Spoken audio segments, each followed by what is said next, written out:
લક્ષ્ય ન્યૂઝ, એક નજર, એક લક્ષ્ય. સણાદર ખાતે બનાસ ડેરીની સાધારણ સભા.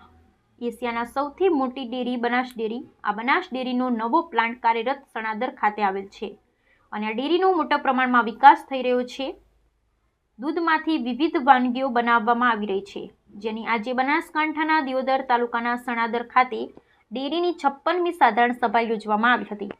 દીપ પ્રાગટ્ય કરી બનાસ ડેરીના ચેરમેન શ્રી શંકરભાઈ ચૌધરીએ સભાની શરૂઆત કરી હતી. આ સાધારણ સભામાં સૌપ્રથમ દૂધમાં પ્રથમ તેમજ ભાવ વધારામાં આવનાર બહેનોને સન્માનિત કરવામાં આવી હતી. ડેરીના એમડી શ્રીએ ડેરીની આંકડાકીય માહિતી તેમજ વિકાસની વાત કરી હતી. આ સાધારણ સભામાં પશુપાલકો માટે બનાસ ડેરીના ચેરમેન શ્રીએ 18.52% જેટલો વધારો કરતા પશુપાલકોમાં એક આનંદની લાગણી જોવા મળી હતી. આ સાધારણ સભામાં રાજકીય આગેવાનો તેમજ મોટી સંખ્યામાં પશુપાલકો હાજર રહ્યા હતા.